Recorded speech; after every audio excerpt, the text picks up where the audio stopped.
I've watched so many people battle it, and everybody's touched by cancer in some way. If it's not going to be, and this is what I tell everybody, if it's not going to be you, it's going to be someone you love because of the world that we live in, unfortunately. And do what you can now to strengthen yourself or to be able to combat it now. Get rid of the sugars, get rid of the artificial crap, get rid of the dyes, get rid of anything that might be causing you issues. And even if it's quote unquote healthy foods that you think, like sweet potatoes or spinach and quinoa and all these things, just do an elimination diet. This is what I tell everybody. Just try it for 30 days and you have nothing to lose and everything to gain. And if it doesn't work, it doesn't work. I mean, but what do you have to lose? We have with us today Tabitha Myers, who, thank you, by the way. Well, welcome. Thank you for Thank you.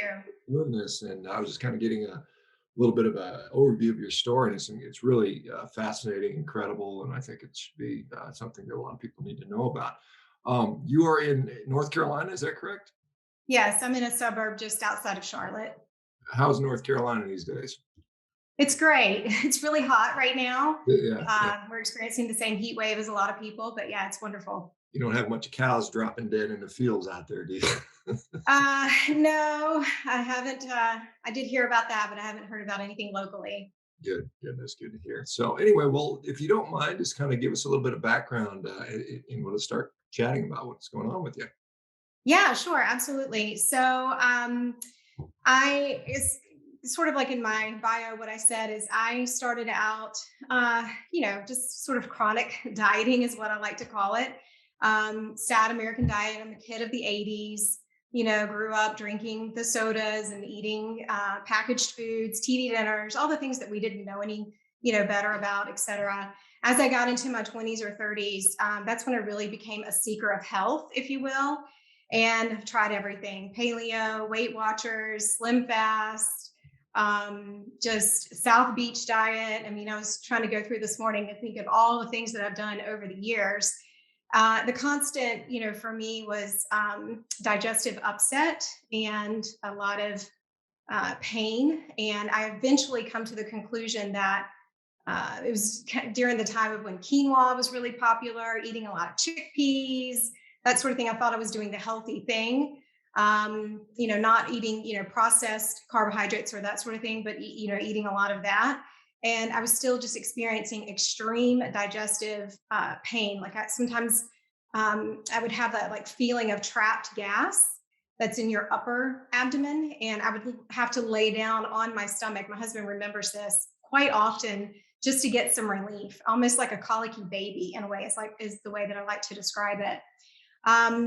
Sadly, my father-in-law was diagnosed with stage 3 colon cancer in 2011.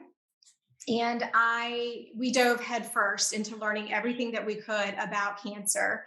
And he succumbed to that in 2017, sadly. But during that process, I learned so much. And that's when I discovered the ketogenic diet. Along that journey, I'd also self-discovered that I was pre-diabetic, even at a quote unquote healthy weight. I'd gone to the doctor and I wasn't feeling well. I had a lot of just fatigue, foggy head, just all the things that I was like, this isn't normal. This isn't right. And I went to the doctor because everything was pointing at my thyroid, that there was maybe some thyroid issues. Well, of course, those tests came back that I was normal, everything was fine, and I was kind of shooed away. So I decided to get even more serious about a ketogenic diet and was able to reverse things. I was able to get my blood sugar at a more stable level. My mood was stabilized. I didn't really lose a ton of weight. I did lose some weight, but I wasn't overweight to begin with. And I just, everything was great. I felt wonderful. Fast forward into August of 2020, I woke up one morning with severe abdominal pain and, hadn't been feeling great about 3 days prior to that. Just fatigue was basically the main symptom that I can describe to anyone. But that morning I started having the abdominal pain. And I've had an ectopic pregnancy in the past that had ruptured. So I know what that pain feels like. And it was the same pain. And so I told my husband, I don't know what's going on, but I think I need to go to the emergency room. He was getting ready to leave for work and he was literally telling me goodbye. It was about 6:30 in the morning. And I was like, I think I need to go to the emergency room. So he took me to the emergency room. And 24 hours later, I had emergency surgery for my intestines had ruptured. That's the abdominal pain that I was feeling, and had my sigmoid colon removed. All the while, it was thought during that entire time that it was diverticulitis. That's what I kept being told. And this is in the middle of COVID. So you can imagine what the hospitals were like. We were very blessed. We had great medical staff that let my husband in and they let visitors in and that sort of thing. And I was very well taken care of. But the pathology was delayed for 2 weeks. So I didn't know. And that surgery left me with an ileostomy. So not only had, and let me back up. Prior to that, being the seeker of health, I've always been deemed the healthy one of my friend group and of my family. And so when this happened, everybody was in complete shock. There was like, we cannot, you're the healthiest person we know. We cannot believe this happened to you.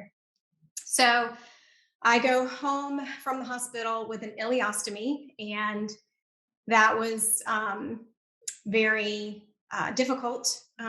Having that experience, I don't regret it, but it was difficult. 2 weeks later, I go back to the surgeon to have the initial incision, the staples removed, and to examine everything. And I asked, I was like, "We've been waiting for the pathology. Has anything come back?" And he said, "Yes, we need to talk." He said his words were, "quote unquote, you shocked the hell out of us. It's stage 3 colon cancer. There was an 8-centimeter tumor embedded in the section of colon that we removed. And you have positive lymph nodes." And so from there, it was, probably about 48 hours of just complete shock, because I really had no symptoms prior to that. There were some things that were sort of minor, but nothing consistent, no pain until the morning of. Nothing that I could really pinpoint and say, something's going on here. I probably need to go see a doctor. There was none of that. So from there, I made a decision to just sort of go back into my resources from everything that I had learned about cancer, and watching my father-in-law, who, we had just lost to the exact same cancer diagnosis in 2017. So 3 years later, here I am. There was, emotionally, there was tremendous guilt from me because I was making my husband repeat, live this nightmare all over again. And I was like, not going to do it. So I did meet with an oncologist and was, told I needed to rush into 24 rounds of chemotherapy, 2 different types of chemotherapy, 12 rounds each, so 24 rounds. And that I needed to, just some various things that I needed to do. And I asked for time. And luckily, when they went to remove the staples, I had not healed properly. So the incision burst. So that kind of bought me a little bit of time, because they won't put you through chemo with an open wound. And I also knew instinctively with an ileostomy, because the output was so quick and so much, I wasn't retaining fluids, I wasn't retaining nutrition. I lost a lot of weight very rapidly. That instinctively I knew, wait a minute, I need to slow the train here and just go back to my resources with everything else. And, I'm very spiritual. So pray about this, seek guidance, and tap into all the resources that I've learned from over the years. And ironically, Dr. Baker, I had just bought your book June before I was diagnosed, the Carnivore diet, which I had read, and was going to that was going to be my next experiment, was actually the Carnivore diet. So I met with some functional medicine. I sought out some functional medicine practitioners, and I met with one where we did some genetic testing. It's called RGCC. Not a lot of people are familiar with it. It's not a test that's done here in the United States. It's actually done in Switzerland and Greece. You send your blood overseas, et cetera. but it came back that cancer, obviously we know, is a metabolic disease, and that I needed to do a therapeutic ketogenic diet. And I was so relieved because in the cancer space, there's a huge push to go vegan, huge push to cut out all red meat, to cut out all animal products, to cut out anything, in that nature. And I knew that was going to be hard for me because I enjoy steak very much. And so that's what I did. I stuck to the strict therapeutic ketosis. But what I noticed is the more I eliminated plants, the better my numbers got. The better all of my labs. My CEA levels continued to decline. My CEA levels were actually always low, but they continued to decline, and then normalize at, we'll just say, an average of 1.6 or 1.7. Anything under 5 is considered normal. But not only that, but there were some other things. I had, of course, elevated liver enzymes. I had a lot of other things that were pointing at the cancer diagnosis, inflammation, that sort of thing. And but the more I eliminated, again, the plants, the better I felt, the quicker my healing, and the faster I was just able to get well. I was able to get the original surgeon did not want to reverse my ileostomy. They told me I would have it for 6 to 8 weeks. We got to the 8-week mark, and he stated that he was not going to reverse my ileostomy until I completed chemo. So I fired him and found another surgeon. And at 16 weeks, I was able to get the ileostomy reversed. And I was working with 2 different doctors. My second functional medicine doctor is actually a retired colorectal surgeon. So he knew all the things, and he was able to connect me with all the right people, and agreed that I was completely healed and it was time to reverse the ileostomy and just go for it. He aligned me with a new surgeon.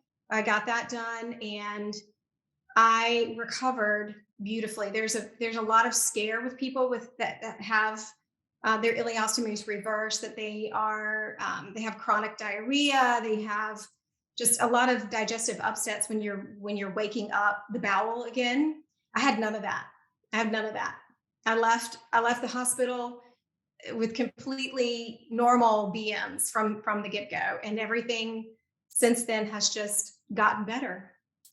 So that's sort of my story It's in the a, long of it.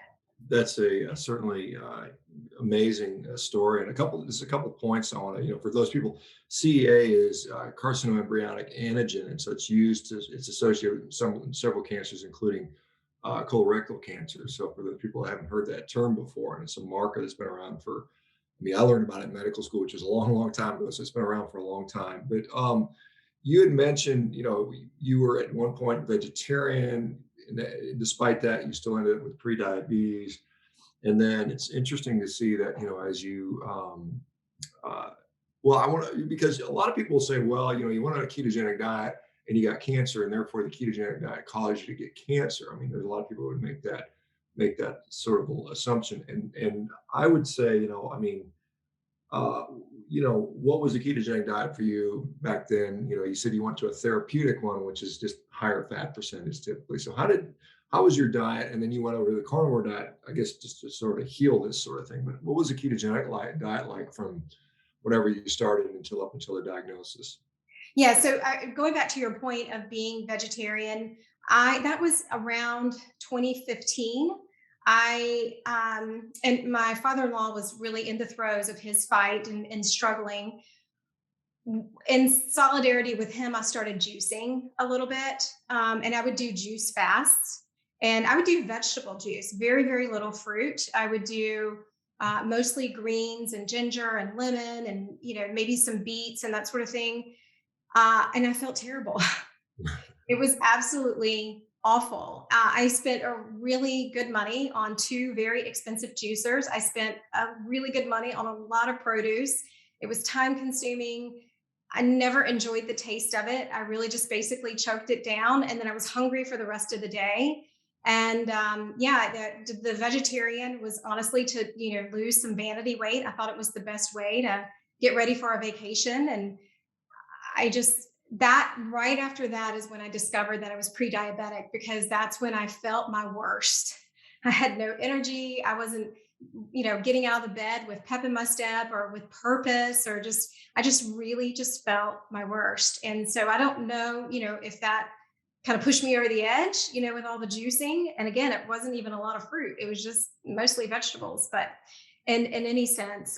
So yeah, so when I went to the ketogenic diet, I was actually doing that for many years before the diagnosis. But I will say that I was very loosey goosey, because again, I don't have, I'm only 5'1". I've never been an obese person. It's always been, the 5 to 15 vanity weight pounds to lose. So I was just loosey goosey with things. And I did consume some packaged, keto foods. Just wasn't really into whole foods, you know, just completely whole foods is what I'll say. And I also know that cancer can act, you can be in your body growing for up to 10 years before it's ever discovered. And especially colon cancer. That's why it's called one of the silent killers, because it usually isn't discovered until it's too late or until it's very advanced. And so that's my thinking. I know that grains and definitely vegetables, since doing ketogenic and even into carnivore, eliminating those things, I have learned, vegetables like cauliflower make me feel awful. And I was doing all the cauliflower dishes, the cauliflower pizza, the cauliflower mash, just anything cauliflower, thinking this is really good for me. It's low carb and I can make it taste good. You have to do a lot to make cauliflower taste good, I will say. And so, but I would get bloated and distended, and I just would feel awful. And so I learned, okay, I did a little experiment. This doesn't work for me. So I'm going to eliminate this. Fast forward, into the diagnosis, doing the therapeutic ketogenic. It is higher fat, and I already had like the keto mojo, so I was testing my glucometer or my glucose and ketones. That's how you're striving to be in that therapeutic state. And it can be mentally challenging when you're constantly chasing those things, but I knew it was very important to my healing. But I found it was even more difficult with the carbohydrates from the vegetables to still get into that deep therapeutic state. So when I eliminated even more and just kept it really, really tight to maybe a little bit of zucchini, some avocado, but mostly just fatty meats, I was able to achieve that deep therapeutic ketosis that I needed to be in for the healing. And I felt great. I felt energy. I mean, that's been the blessing through all of it, especially, with more animal products, is the way I feel, the energy that I have, the mental clarity.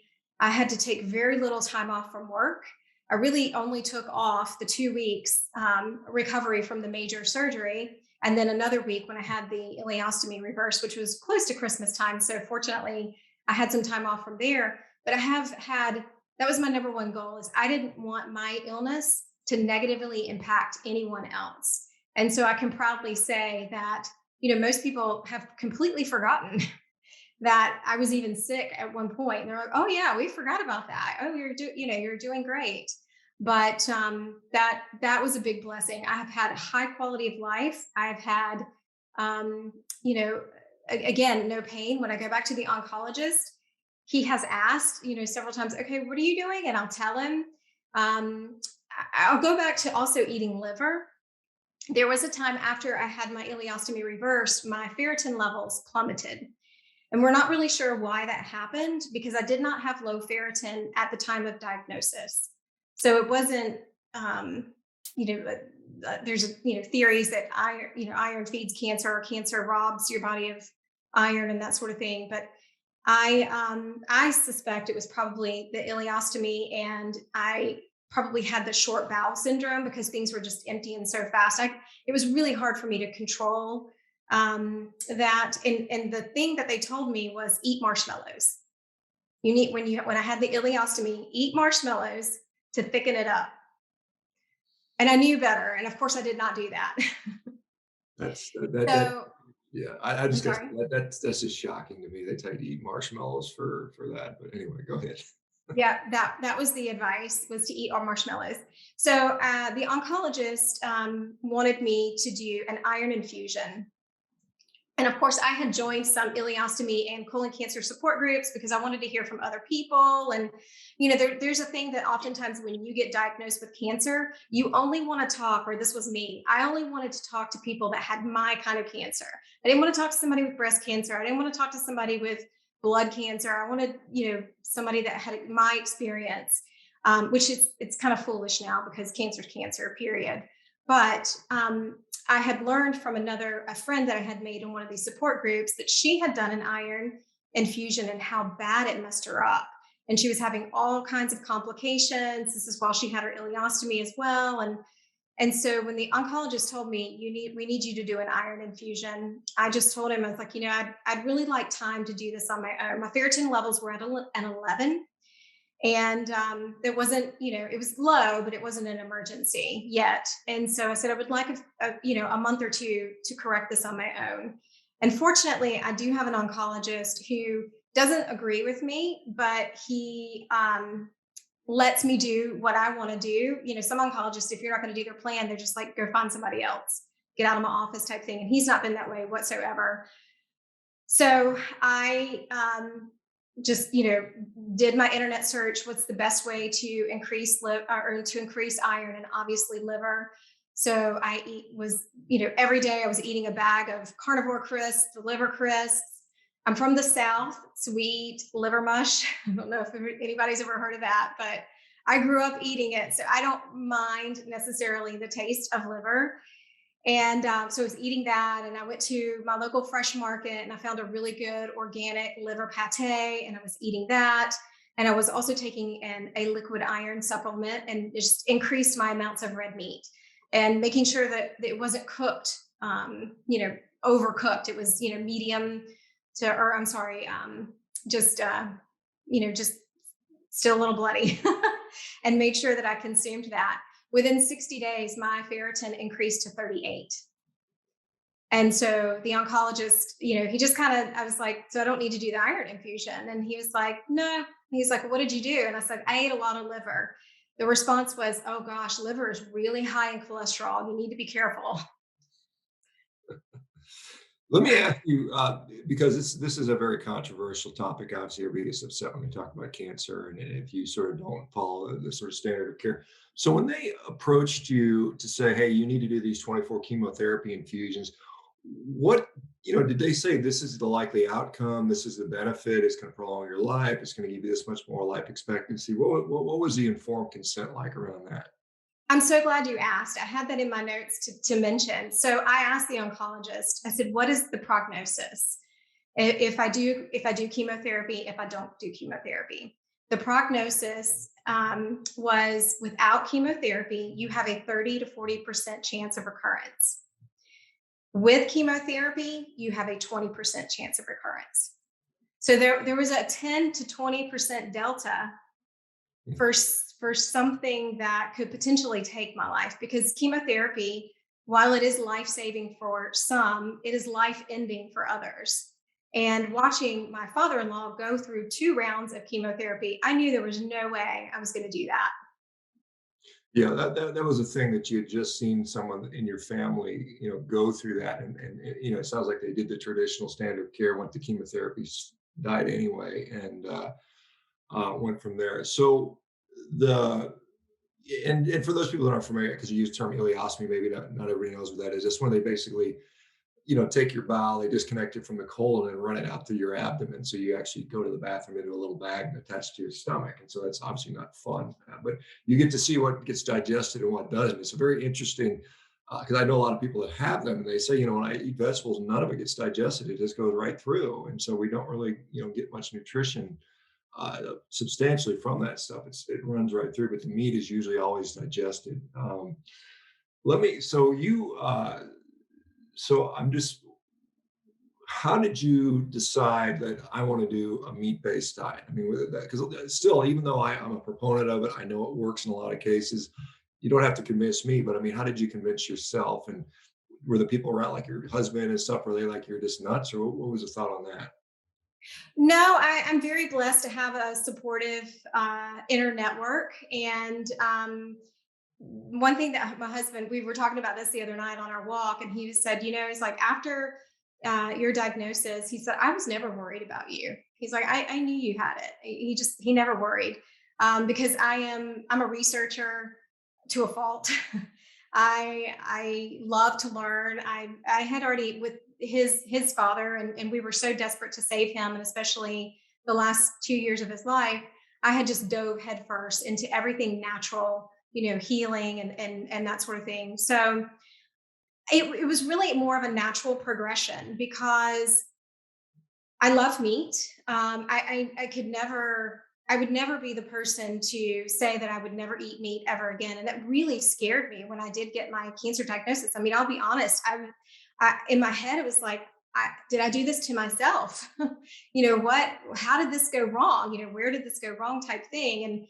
And again, I just prayed on it, and quickly I was aligned with the right people, and I knew what to do. I was just always, okay, this is what you're going to do. You might not know 10 steps down the road, but these are the next 10 steps that you're going to do, and then when we get to that bridge, we'll cross it. So it was really a natural progression. I knew that ketosis is healing.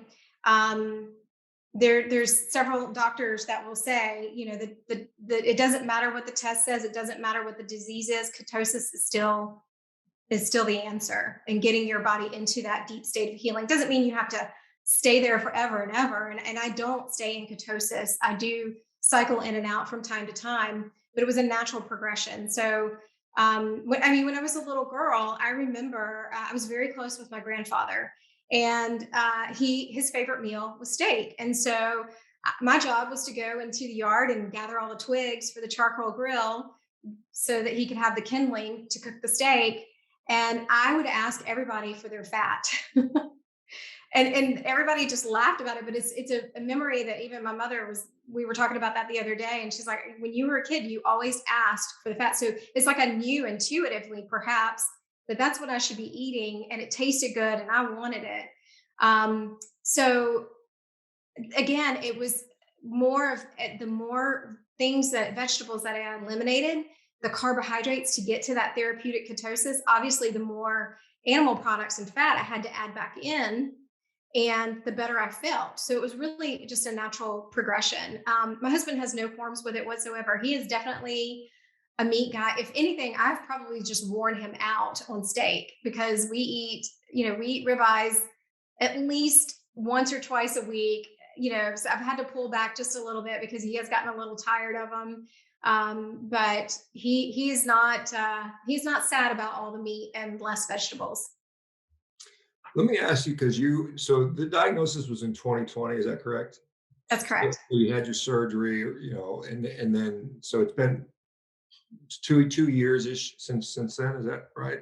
He'll be 2 years in August. Yes. 2 years in August. And so, I mean, when we talk about survival or disease remission, there's usually like a 5-year number. That's what people Mhm. typically talk about. So, how are you surveilling things? And I guess the one thing I was I was concerned about is, you had a wound dehiscence. Your wound didn't heal, and how did it heal? I mean, did you include more meat in the diet? Did that make a difference in healing, or how I'm did that? so glad you asked. So when I went back to that surgeon, and this was the same surgeon that refused to do the reversal until I had chemo, his nurse practitioner who was helping remove the staples, I'm laying on the table and she looked at me. She said, "You need to eat a lot of protein. It is very healing." And it was a very serious moment. But at the time, I was thinking, yeah, I eat protein, and I did, but I wasn't. I was still limited. I definitely come from that, you know, chicken breast, limit your protein, or it's lean protein, that sort of thing. I wasn't thinking what I think she was. I would love to go back and talk to her now, but I wasn't thinking probably in terms of the way that I'm thinking now. And so you had mentioned having the bag. Well, when I would eat vegetables, that's exactly what I would find in the bag. And, having to empty it was quite messy and it was just very encumbersome. There's a local restaurant and they have a wonderful kale salad and they have to do a lot to make the kale taste good. And I would get it with salmon. And my bag I would never find salmon in the bag, but I would always find every bit of that kale in the bag. And it was just awful. But moving, moving into the wound healing process, that I it bought me time, honestly, and that's where we just decided, okay, we're going to eat a lot of eggs because it's an easy protein to digest. They did tell me, don't eat a lot of steak because with an ileostomy, you do run the risk of blockage. And so you want to make sure that everything does get liquefied in the small and in your stomach, and I forget what that organ's called. I think it starts with a D. But anyways, before it gets into the small intestine to empty out, you want to make sure that you're not eating things that are going to potentially cause a blockage. But that was a testimony to me, because when I saw that, I was like, wait a minute, there's no meat in my bag. There's no way that meat can rot in the gut. Like it's just liquid. If I would just eat a meat meal. And so that's how I decided right then and there, okay, meat is healing. um, you know, and so I just started eating a lot of ground beef. I would make a soup out of it, and just things that were easy that I didn't have to do a whole lot of chewing necessarily. Um, and that's where I went with that. But it healed really quickly. The more protein that I consumed, the more healing I got. Yeah, there's the word you look for is duodenum. That's the first part of the story. Duodenum, thank you.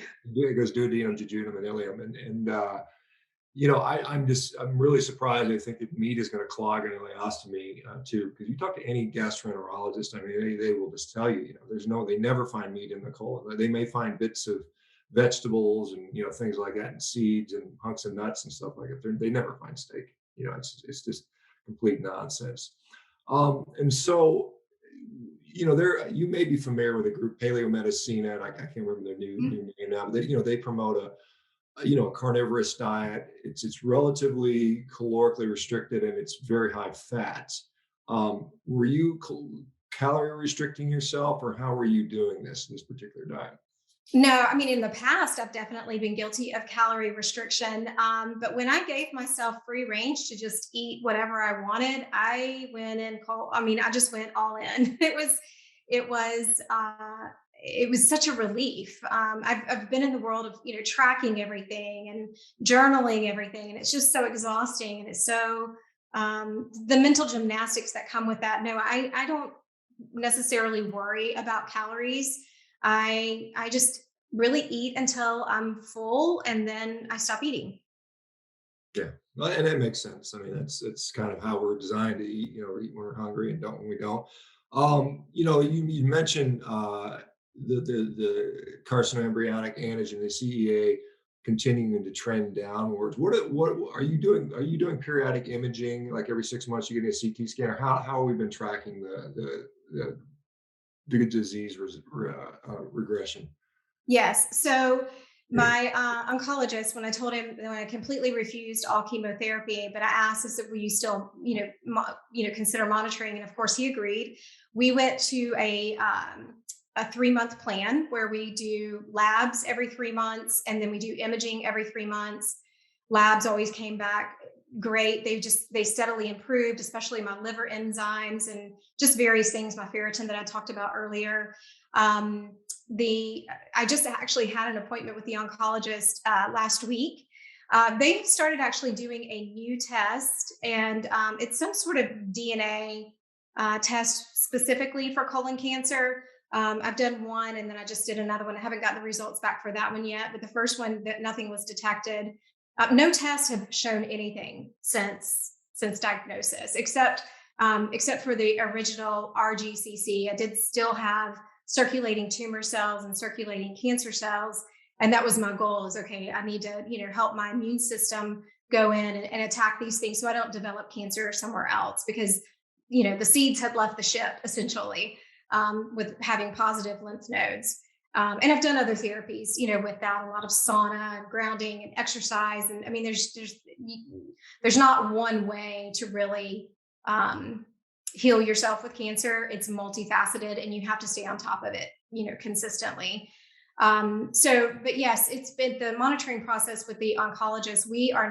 He just told me, he's like, let's just move you to an annual, annual monitoring, and, everything. I mean, there's nothing he can argue with me about, there's nothing coming up. There's nothing he can say. My weight is good. I have gained a little bit of weight, and he calls it, he's like, I know as a woman, you don't want to hear this. He's like, but you've gained weight, but it's healthy weight.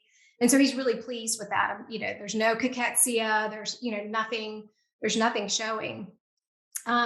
So we are getting ready to move to an annual program. He wants me to do another CT and I have had a colonoscopy since then too. I had a colonoscopy in October of last year, and it was all clear.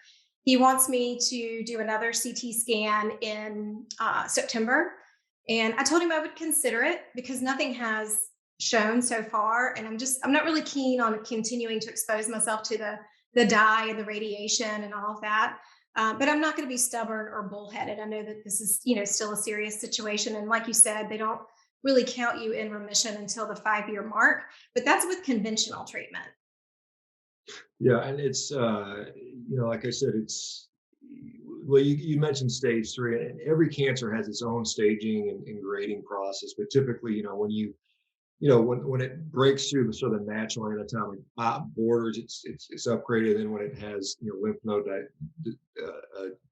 spread, then there's usually 3, and then 4 is these distant metastases. And so the liver enzymes will be significant because you have mets to your liver, you're gonna see often a bump in that. So it's really good to see that none of that's going on. And you said that the oncologist, you told him what you're doing as far as diet, and he just thinks does he remark on that at all, or say, okay, hey, whatever? He has really no comment. I mean, he's happy for me, but he's not really the type that thinks that diet has a big impact.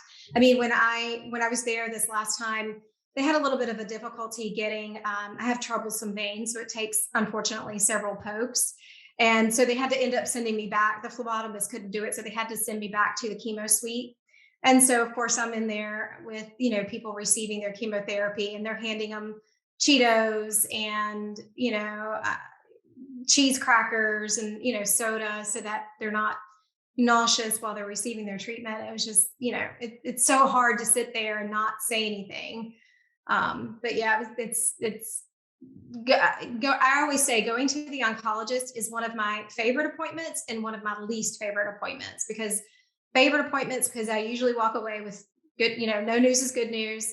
Least favorite is because I see the other people there, and you desperately want to share what with them, but you also, it's really difficult. I mean, they're oftentimes not in a place to receive.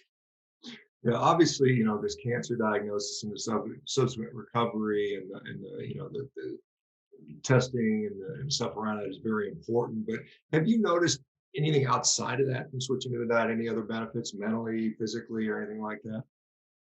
Absolutely. I mean, just being clear-headed, I have energy. I'm 47 years old. I don't really have any of the perimenopause symptoms that my younger friends are experiencing.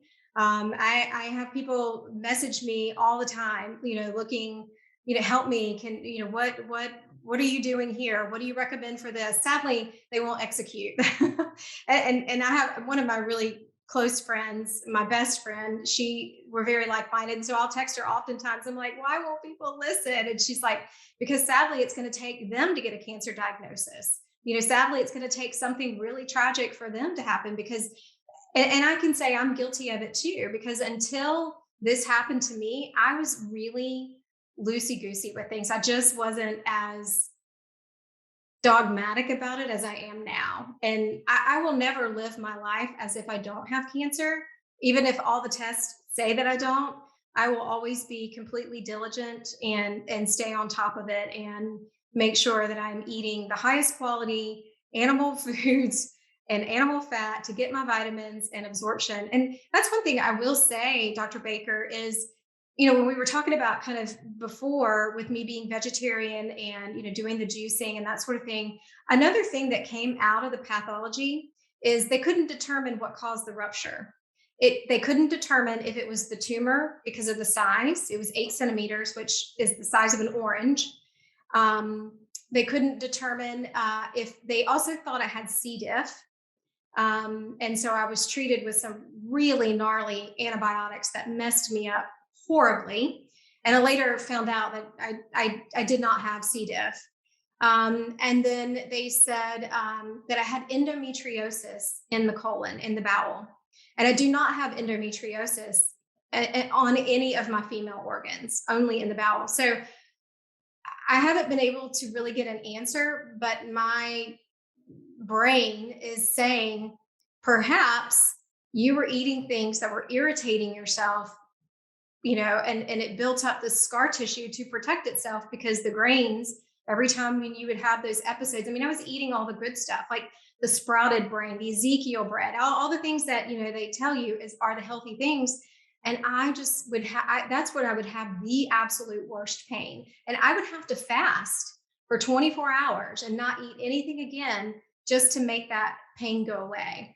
And it would go away. And then I would just pick up and go back to normal. I wouldn't go back to eating that bread, but I would eat other things. And so it makes me just, think back perhaps, oxalates in, like the kale and the spinach and, maybe the lectins and the beans, because I was, there I went through a period there where I was making a chickpea salad just about every day, or putting chickpeas on my salad or those sort of things. If that is what contributed, all I know is that when I don't eat those things, I don't have that pain and I don't feel bad. When I eat, fish and eggs and beef and steak and chicken, pork, all those things, I have no digestive upset. Yeah, it's interesting. We look at, there's like if someone has a chronic wound, like a constant scar that's constantly being irritated, sometimes that degenerates into cancer. We see that happen. We see these chronic infections turn into cancer, chronic wounds, and if the gut is constantly being irritated all the time, every day, you just have to wonder if that constant irritation is not leading to some sort of metaplasia that's going on, and you develop this cancer Yes. situation. And I can remember choking down kale quinoa salads, 10, 15 years ago, thinking I was doing the right things. Or I was just thinking this really doesn't taste very good. I don't really like it, but I think I'm doing the right thing. And I think a lot of us get caught up in that. I think you know, our body will, in many cases, and of course the counter is always, well, I would just eat cake because it tastes good, but that's not an actual, that's not a food we would really be exposed to. You think of the things that you could actually eat that didn't require much processing, that actually taste palatable. We would say, there's a limited amount of fruits and then there and a few other things and a lot of meats. And the fact that we're try and eat these mountains and mountains of leaves that we would never want to eat in real life. If I had to go outside and looking at the leaves out on the tree, it doesn't look appetizing to me in any way, Yeah. shape, or form. So it's kind of interesting. Do you get, I know, because the reason that we did this, I saw you making a comment on social media. I said, this is a really great story. Let's talk about this. Are you getting any sort of negative pushback on social media from some of these plant-based folks because you're talking about, hey, I've used meat to help me out? No, I don't have I'm not on social media for any other reason than just really friends and family. I mean, I have an open account. People can follow me if they want, but I'm very blessed. I don't really get in any arguments with people online, and I really don't get people seeking me out to argue with me or anything. I will say though, I think there are not in my inner circle, but kind of on the outskirts, there are people that probably, I'm just hypothesizing, but probably think she just got lucky. She's just one of the lucky ones. I'm not sure that everybody buys it, but you know, it's like the old saying, you can lead a horse to water, but you can't make it drink. All I know is it worked for me and I'm living proof, and I'm here, to share with anybody that wants to hear it. And, obviously I'm not a doctor, but I do believe that the body can heal itself from anything as long as you get out of the way. And I think I was just in my own way for many years. Well, I mean, clearly we heal. I mean, we see that anybody's ever cut their skin knows our body has the ability to heal and does heal, and we turn cells over. And I think, uh, there have been a lot of people that have recovered and healed from cancer. It's not and there's a lot of data out there on ketogenic diets and cancer. It's not like it's undiscovered, but still there are going to be people. And the thing that interests me, kind of in a weird way, is that, you have so many oncologists that will see someone go through what you're going through and go into remission, and they'll just chalk it up to luck. They'll say, well, it must be lucky. And they don't really have an interest in following up and saying, hey, what did this person do? And is it something we can utilize for other people? And, maybe it doesn't work for 100% of them, maybe it works for 50%. And gosh, that's probably better than like you mentioned, the chemotherapy giving you a 10% risk reduction, which depending on what your philosophy is, may or may not be enough, or may or not make a difference, because as you probably saw with your father-in-law, a lot of times people don't tolerate chemo very well, and they get really, really sick, and they get cachexic, and their hair falls out, and they're vomiting all the time, and their quality of life is awful while they're going through it, and it doesn't ultimately result in much gain, if any. And so, yeah, it just amazes me to see that. Have you had other people? I mean, because on social media, there's some people that use a platform to say, "Hey, this is what happened to me. Look at me. I want to share that." And I don't blame people one way or another if they want to do that or not. You're here sharing the story now, which will you'll probably get some more followers on your stuff if you're interested. But do you get any people with similar issues or stories reaching out to you that have had cancer or anything like that? Is that something you can contact? Yeah, I do. Not necessarily on social media, but in some of the support groups that I was in. And sadly, I had to leave those support groups just for my own mental wellness, because even in those groups, there are people who just can't accept anything that's different from their way of thinking, and they go on attack mode. And there was just a lot of things that I was seeing inside of those groups. But I had made several friends that also had colon cancer, that also had ileostomies, and I will say that sadly, all of them are no longer with us. And so I know that I'm very, very, very fortunate. I don't take any of it for granted. I do, like I said, I'm a spiritual person. I do believe in higher power. And I know that, healing comes from God, whether it's on earth or whether it's in heaven.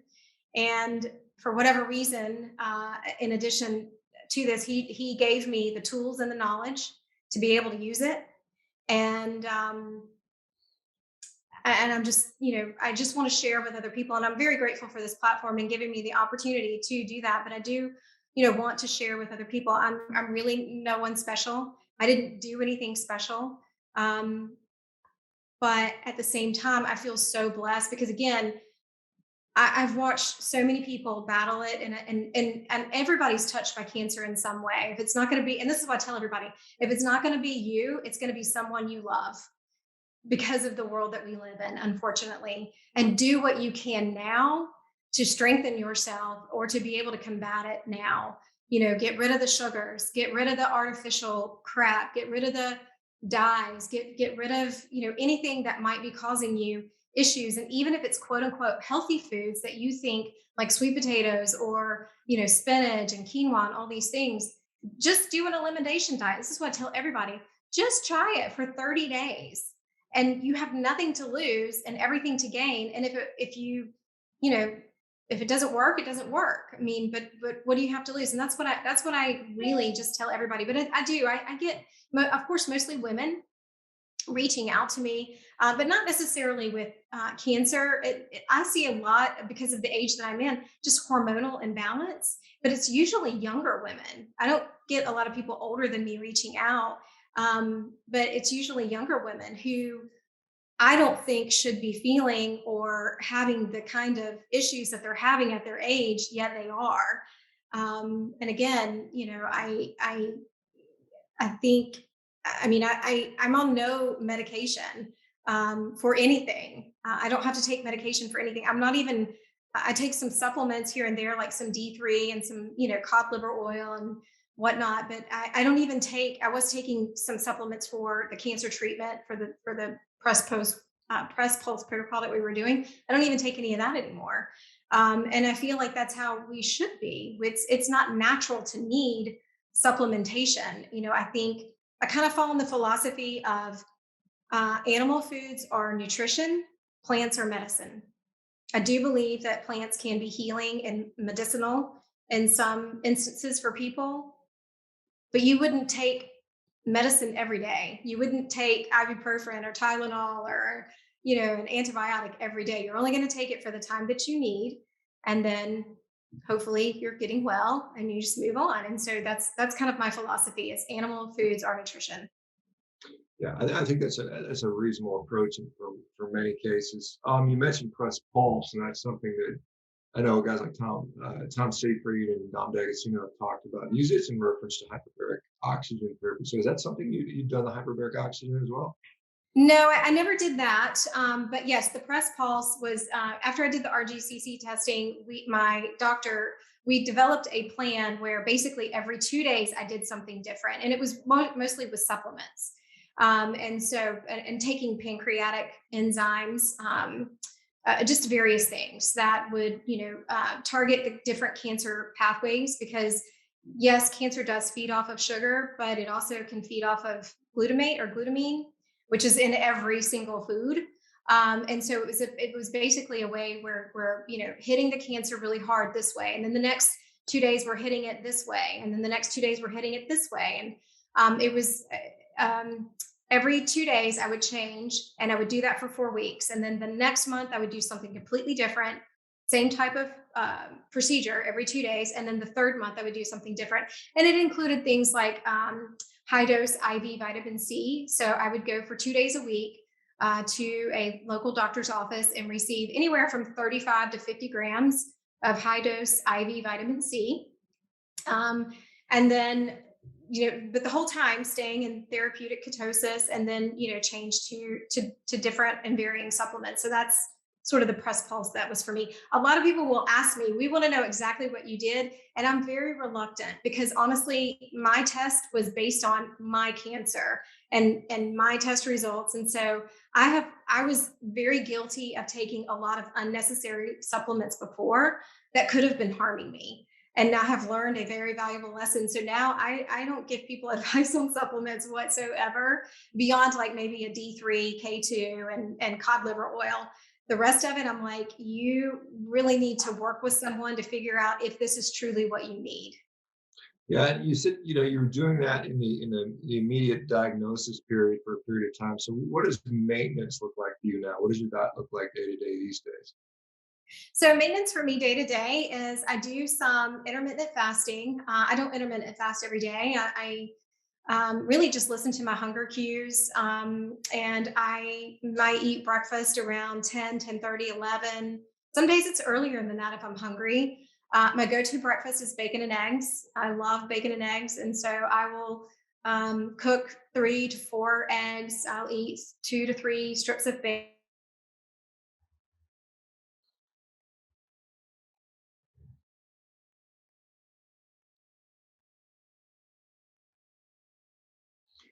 Looks like she froze up, guys.